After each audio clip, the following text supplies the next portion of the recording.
प्रिय छात्रों, षष्ठी विभक्ति का प्रसंग चल रहा था। आज षष्ठी विभक्ति का सूत्र है एनपा द्वितीया।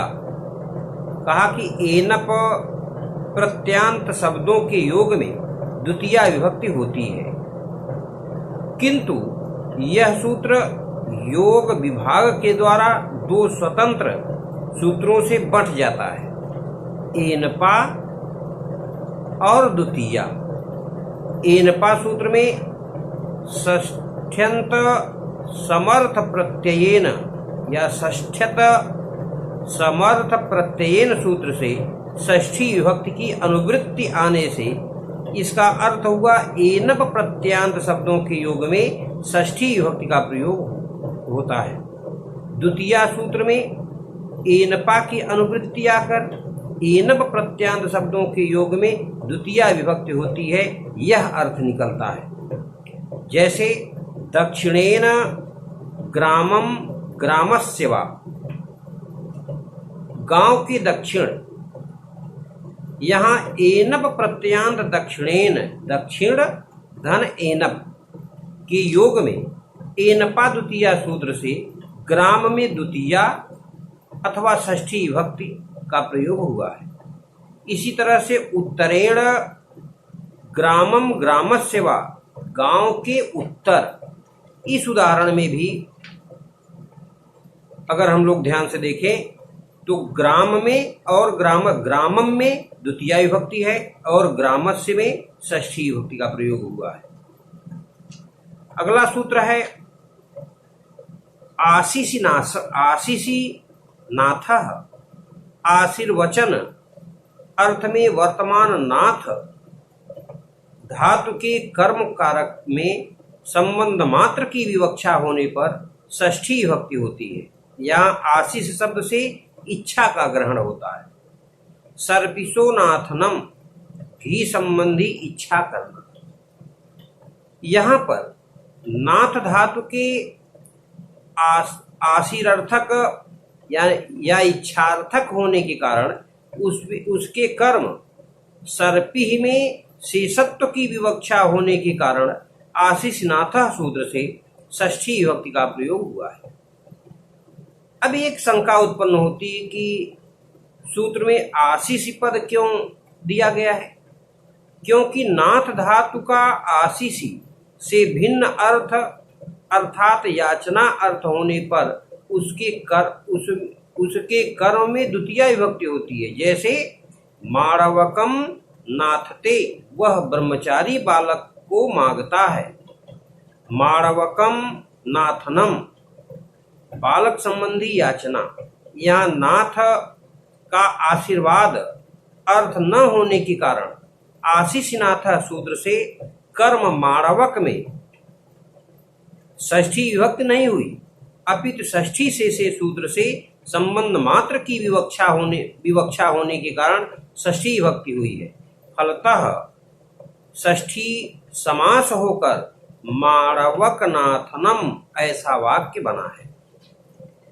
अगला सूत्र है कर्तृकर्मणोः कृति।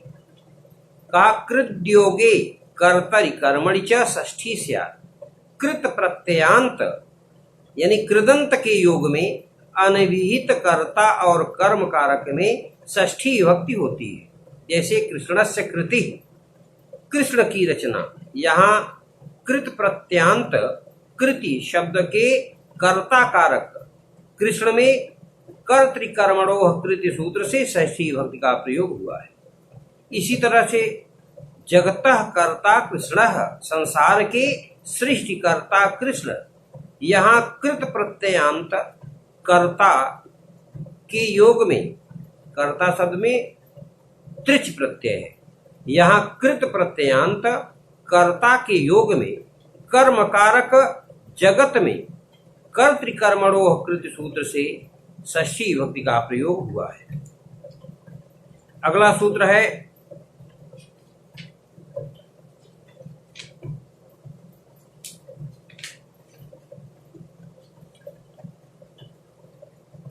तस्य अक्तस्य च वर्तमाने, जब अक्त प्रत्ययान्त पद जो भूतकालवाचक है वर्तमान काल अर्थ में प्रयुक्त होता है, तब उसके योग में षष्ठी विभक्ति का प्रयोग होता है। जैसे राज्ञाम मतो बुद्धः पूजितो वा, राजा मानते हैं, जानते हैं अथवा पूजते हैं।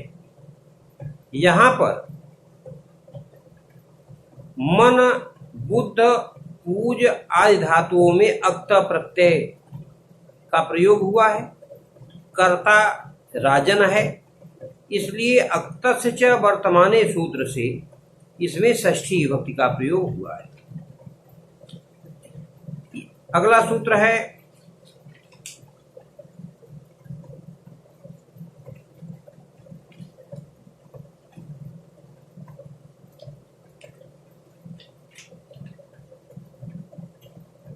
चतुर्थी चाशिष्यायुष्य मद्र भद्र कुशल सुखार्थ हितैः।